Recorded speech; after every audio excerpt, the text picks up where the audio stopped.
안내 말씀 안녕하십니까. 이 사이트를 운영하는 훈정 김정수입니다. 저는 자미두수와 훈민정음 해례본식 소리호행 장명, 그리고 양택 상담을 통해 여러분과 인연을 맺고 있습니다. 또한 암 환우분들을 위해 자연식단 프로그램을 맞춤형으로 구성하여 무료로 제공해드리는 일을 함께하고 있습니다. 바쁜 시간 중에도 짬을 내어 정성을 다해 다음 작업들을 이어가고 있습니다.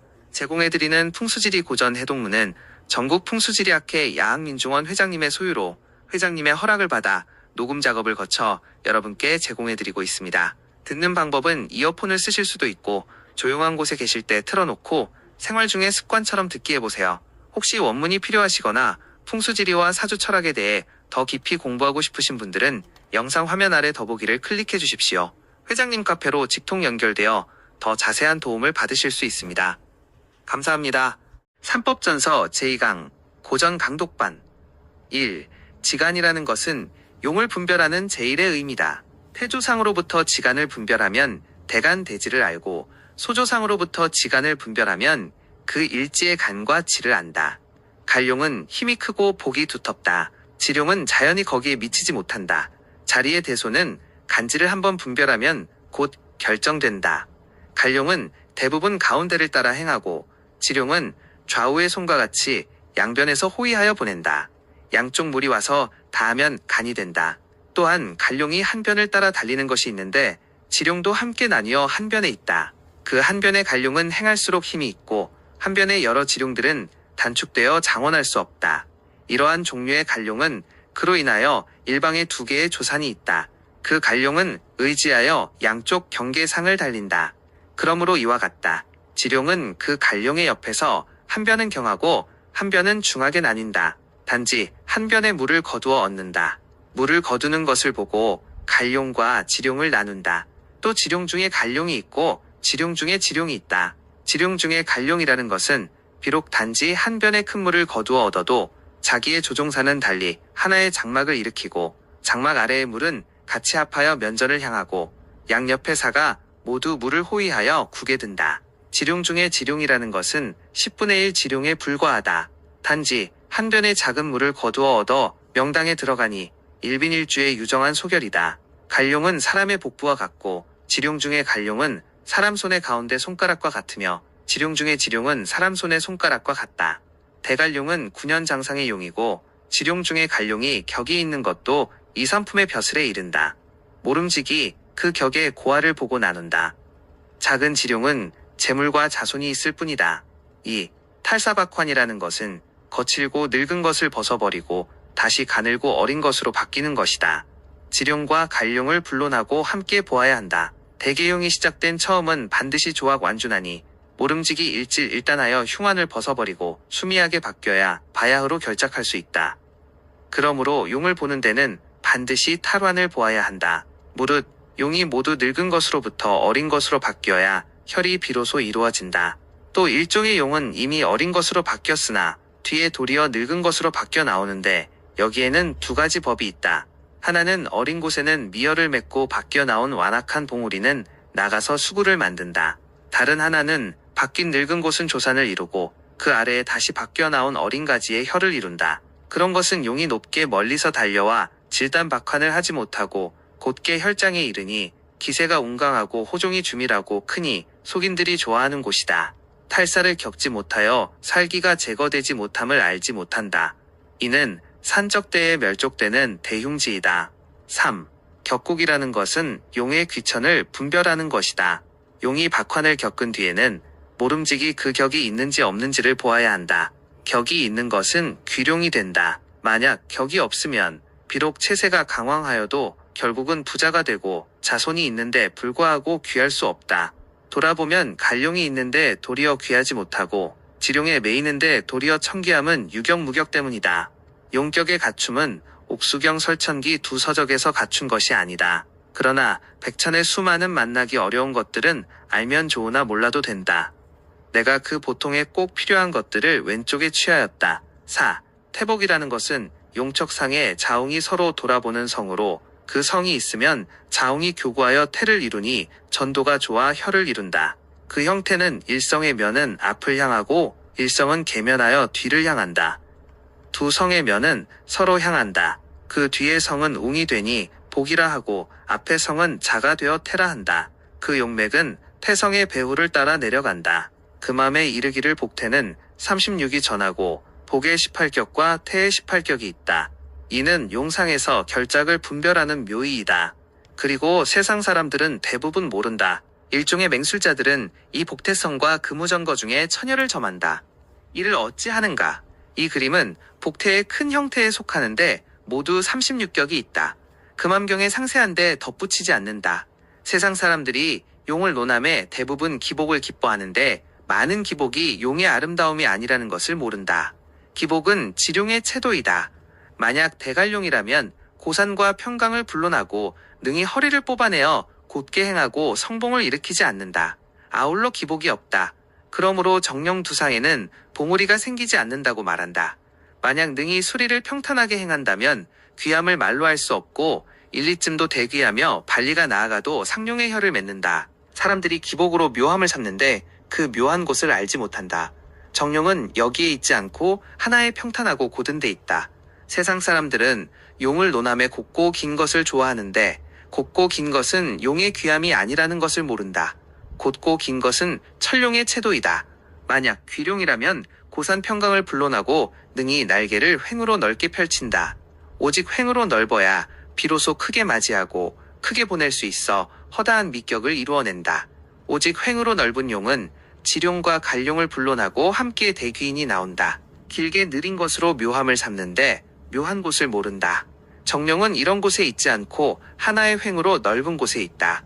무릇 천하의 묘한 도는 반드시 보통의 논리와 상반된다. 보통의 논리를 한번 거스르면 곧 묘한 도이다. 지간요결을 뒤에 부기한다. 인지간요결. 갈룡은 평탄하게 행하여 단단하고 길다. 산에 대부분 봉우리가 생기지 않는다. 채도가 존엄하여 높이 솟고 멀리 이어진다. 혹수 천리수 백리로 박환 전도한다. 장천의 수 같고 순산의 화 같으며 연운의 금 같고 도세의 목 같으며 어병의 토 같다. 곧게 행하고 곧게 가며 돌아보지 않는다. 양쪽의 호의가 정연하게 번성한다. 마치 햇빛을 받은 창과 기 같고 군부가 출입하는 것 같다. 그 결혈은 대부분 봉우리 머리 위에 있고 높은 산으로 국을 삼는다. 그 새는 대부분 순하고 수천리 수백리의 산천을 다 쓴다. 혹 취강 원국에 합하면 역량이 심히 중하다. 청귀한 상품의 인물을 많이 산출한다. 혹 왕후 공상의 자리나 혹은 금지가 있다. 그 용을 따라 경계 짓는 큰 물은 장강대하가 되어 원류가 심원하다. 산에 들어갈 때 그 산을 세밀하게 조사하면 조종산이 비로소 어느 방으로부터 오고 어느 방을 따라 행하며 어느 방을 따라 다하고 좌우의 양수는 어느 곳을 따라 교회하며 교회한 곳의 안쪽에 진룡정열이 있게 되어 있다. 마땅히 산의 꼭대기에 올라가 모든 산들을 멀리 바라보면 어느 곳에 기정하고 어느 곳이 과엽이며 어느 곳이 단추한 곳이고 어느 곳이 산만한지를 안다. 그 둥글게 모인 곳은 진실로 윤결이 있고 흩어진 곳은 행하는 용이다. 초락, 중락, 말락이 있다. 요컨대 세계의 음양을 알아야 한다. 혹 기복에 거하고 혹 평강에 거하며 혹 평양에 거한다. 오직 산수가 모인 곳을 구할 뿐이다. 지룡의 채는 변하여 바뀌니 무상하여 형체가 저소하고 산봉우리가 많이 생긴다.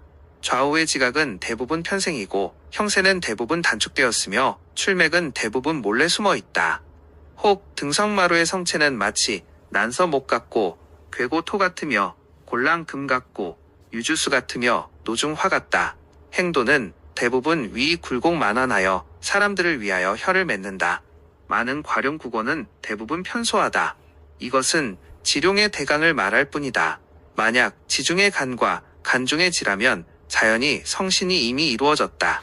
박학하여 격국에 합하였으니 역량이 스스로 주인이 될 수 있다. 혹 조산에 의지하여 성가하는 것도 있고 혹은 뛰어나서 스스로 문호를 세워 성가하는 것도 있다. 행도는 갈룡과 다름이 없다. 다만 원근의 세를 나누어 역량의 대소를 구별할 뿐이다. 대가는 대취하고 소가는 소취한다. 대지는 소취하고 소지도 모임이 있다. 그러나 모임에 비록 대소는 있으나 그 이치는 모두 같다. 혹 음이 성하면 양이 쇠하니 음을 맺고 양이 성하면 음이 쇠하니 양을 맺는다. 요컨대 지간의 나뉨을 살펴야 한다. 마땅히 채세의 내려옴을 연구해야 한다. 번성한 지룡을 타야 한다. 모름지기 요락을 찾아 맑고 시원한 지엽이 다한 곳에 제열한다. 갈룡 등성마루의 큰 세력에는 만약 굽어도는 가운데에 귀지가 있어도 작혈한다. 만약 자홍의 양지가 있다면 나란히 나오면 웅은 주가 되고 자는 호가 된다. 만약 둘이 자홍이 없이 나뉜 것이라면 둘이 함께 혈을 맺는다. 늙은 갈룡에 어린 지룡이 생겼으면 결혈은 반드시 어린 가지에 가깝다. 늙은 갈룡의 행함은 반드시 멀다. 앞이 낮고 뒤도 낮아 가운데 마디가 높이 솟으면 성정이 좌를 면하면 좌변에서 혈을 찾는다. 오른쪽도 그와 같다. 형세가 기특하여 그 하나의 국이 존귀하면 조안하고 탁한 산은 반드시 다른 산의 원인데 몸을 돌려 돌아보면 국중에 결작이 있다. 진두삽이 수주하면 허리 사이에 혈이 있다. 또 평지 행룡격이 있는데 종적을 유실하니 가장 현미하다. 요컨대 원맥이 어디로 펼쳤는지를 알아야 한다. 양쪽에 물이 끼고 오면 이는 진기다. 그렇지 않으면 동서로 끊어진 것이다. 초사에선 노편옥척은 대부분 평지에 있는데 있는 것 같기도 없고 없는 것 같기도 하여 사람들로 하여금 의심하게 한다. 요컨대 중간선 천선을 알아야 한다. 모름지기 평지의 동복돈에 밝아야 한다. 큰 것이 많으면 작은 것을 좋고 작은 것이 많으면 큰 것이 유다르다. 가령 높은 언덕이 있으면 혈은 평탄한 곳에 있고 곧고 곧으면 구분 가운데서 얻는다. 평지 중에 있는 하나의 돌은 가장 기특하게 된다. 석혈이 물 옆에 있으면 사람들은 알지 못한다. 또 잔속에 뜬 수락이 있다. 지호의 견도는 기가 심히 이롭다. 이상의 여러 비결은 용혈의 진수다. 만약 구성박환과 사성찰맥이라면 시사가 능히 알 수 있는 바가 아니다. 근원의 뜻이 집니다. 설천기에는 생사강 약순역진퇴로 용의 미약을 분별한다. 그 말에 이르기를 생룡은 머리를 들고 마디가 많다. 사룡은 기복이 없다. 강룡은 분주하고 세력이 크다. 양룡은 수척하고 모났다. 술룡은 양쪽 팔과 어깨를 벌려 올리고 앞을 향하여 간다. 영룡은 뒤를 바라보고 간다. 진룡은 용신마디 마다 높다. 퇴룡은 점차 쓸쓸한 모양이다. 라고 하였다. 생강순 진의 용은 모두 좋고 부귀와 장수를 겸한다.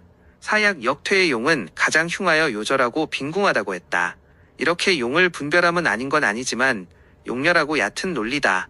용법의 묘는 지간을 분별해서 대소를 나누고 성신을 구별해서 길흉을 정하는 데 있다. 오직 의룡, 감룡, 망룡의 삼경이 산천의 참된 성정을 비로소 얻었다. 징결법이다. 바야흐로 천조지서를 본다. 일정한 묘한 이치다. 그러나 그 이치가 정밀하고 심오하다. 모르는 자와 더불어 말하기 어렵다. 음양이라는 것은 지리가의 신수다. 이 두 글자를 깨달아 얻으면 눈에 띄면 곧 통하여 어려운 일이 없다. 대개 지리의 도는 중에서 양을 구하고 양 중에서 음을 구하는 것일 뿐이다. 무릇 용혈사수의 네 가지도 함께 그 음양을 분별하여야 한다. 그리고 협을 논하고 혈을 논함에는 더욱 기묘하다.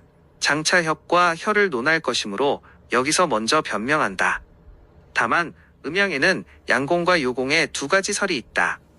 양가는 서로 반대다. 양공은 용이 높이 솟고 등척을 일으켜 야이고 굳센 것을 음으로 삼았다.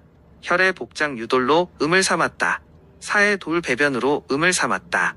수의 장엽 금유철을 음으로 삼았다. 음은 강하고 웅이다. 용이 저평탄이 비활하면 양이 된다. 혈의 앙장 와겸으로 양을 삼는다. 사의 공면변으로 양을 삼는다. 수의 원단 징취처로 양을 삼는다. 양은 유하고 자이다. 용은 음양이 섞여 행함을 요한다. 양용은 음혈을 요하고 음용은 양혈을 요한다. 혈은 음 속에 양을 머금어야 하니 유돌 위에 개요한다. 양 속에는 음을 생하여야 하니 와겸 속에 돌이 생한다. 사는 양면으로 혈을 향하여야 하고 음인 배로는 풍을 감당한다. 수는 면전에 양으로 모임을 요하고 음은 내원 거구를 만든다. 이것은 음양상생이 된다. 빈모가 교구하면 비로소 생기가 되는 것이다. 대처로 음이 강하면 강사를 띠고 양이 유하면 산만이 두렵다. 그러므로 편승은 마땅치 않다. 다만 혈장은 양이 많고 음이 적은 것을 기뻐한다. 주성은 계면하여 양을 펼쳐야 하고 완강하면 마땅치 않다. 사사는 양면이 혈을 향해야 한다. 반배면 마땅치 않다. 명당은 평원해야 하고 직협을 꺼린다. 수는 맑게 모여야 하고 곧게 쏘면 꺼린다. 혈중에 서 있으면 보이는 것이 모두 양기이면 길하다. 만약 한 곳에 음이 보이면 이는 형살로 피해야 마땅하다. 요공은 강웅으로 양을 삼고 유자는 음으로 삼았다. 그러므로 양공의 설과 반대가 된다. 용법은 서로 멀지 않다.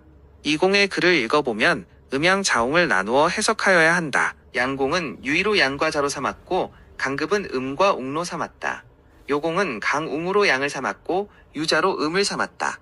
그러므로 양공의 설과 반대가 된다. 요공의 설은 무리하지는 않지만 다만 보는 바가 부천할 뿐이다. 주문공이 이르기를 천에 도는 양은 강이고 음은 유이다. 그러므로 양은 웅이고 음은 자이다. 지에 도는 음은 강이고 양은 유이다. 그러므로 음은 웅이고 양은 자이다. 천지의 이도는 서로 반대가 되는 것이다. 요공은 천도와 지도가 같지 않음을 알지 못하고 또 지리를 함께 천도로 음양을 논했다. 그러므로 그렇게 말했다. 양공의 설은 만세에 바뀔 수 없는 정론이다. 가령 천하 평양은 평양이라 하지 어찌 평음이라 하겠는가. 요공은 볼록하게 일어난 것으로 양을 삼았고 오목하게 내려간 것으로 음을 삼았다. 사상을 논하였다. 맥식 굴돌의 네 가지를 취하였다. 노음이 되고 노양이 되며 소음이 되고 소양이 된다. 굴은 와요이다. 보통 노음인 돌은 물거품 모양인데 노양으로 삼았다. 맥이라는 것은 돌상의 미호로 소음이 된다. 식이라는 것은 굴 속의 미돌로 소양이 된다. 그 맥자의 음은 고인이 배 위에 배꼽인 것이다. 맥자와는 크게 같지 않다. 후세 사람들이 자의를 밝히지 않고 잘못 인식하여 맥자로 지었다. 그 맥자를 본떠 만들고 잘못된 것이 잘못 전하여서 마침내 설이 불명이다. 만약 그 맥자가 낙혈의 총명이라면 어찌 취하여 사상으로 삼지 않겠는가. 겸하여 요공이 지어 전하는 주가 된 것이다. 허다한 맥자의 설이 연출되었다. 그리고 요공의 묘리는 진몰되었다. 생기라는 것은 지리의 주이고 장은 생기를 타는 데 불과할 뿐이다. 생기는 음양교구를 따라 수화기제 중에서 나온 것이다. 한번 편고가 있으면 생기는 곧 다한다. 치우칠수록 더욱 다 없어진다. 순음순화를 편생하면 뾰족하고 예리한 살기를 이룬다. 순양순수를 편생하면 산만한 사기를 이룬다. 순음순수이면 옹종의 병기가 된다. 순양순화이면 말라 없어지는 폐기가 된다. 이 사종의 악기는 모두 범할 수 없다. 그러므로 생기를 살피는 것이 제일이다. 생기는 말로 전할 수 없다. 단지 눈으로 알 수 있다. 생기를 알면 성신을 알 필요가 없고 지간을 나눌 필요가 없으며 혈정을 살피고 사수를 분별할 필요가 없다. 그리고 사람들을 위하여 하열하여도 결코 부당함이 없다. 왜 그런가? 대개 여러 가지의 법은 생기를 구하기 위하여 만든 데 불과하다. 이미 생기를 깨달았으면 여러 법은 논하지 않아도 된다. 나는 일찍이 생기 일문을 말하였다. 불가에 선이 있는 것과 같다. 단도직입적으로 불정산매를 깨달아 짤막한 말과 글자도 필요 없는 것이다. 다만 생기 두 글자는 옛경에 드물게 말하였다. 오직 곽씨가 그것을 밝혔고 사마두타가 논하였다. 나머지 선사들은 모두 언급하지 않았다. 말하고 싶지 않아서가 아니고 말하기 어렵다. 비록 그렇지만 생기는 말로 전할 수가 없다. 이제 이미 생기를 말하였다. 내가 또 잠시 그것을 말한다. 생기가 있는 곳은 그 형색토석도 볼 수 있는 것이 있다. 그 형은 살아 움직이고 죽지 않는다. 그 색은 광채가 있고 어둡지 않다. 그 토는 견고하고 윤택하니 거칠고 흩어지지 않는다. 그 석은 세밀하고 기름지며 건조한 불꽃 같지 않다. 이것이 말할 수 있는 것이다. 더불어 말할 수 없는 것도 그것을 따라 점차 밝힐 수 있다. 무릇 용의 생기가 있으면 기라고, 혈의 생기가 있으면 진이며, 사의 생기가 있으면 유정하고, 수의 생기가 있으면 징취한다. 그러므로 생기는 중요하게 된다. 감여자가 능히 생기를 알면 지리에 남은 일이 없다.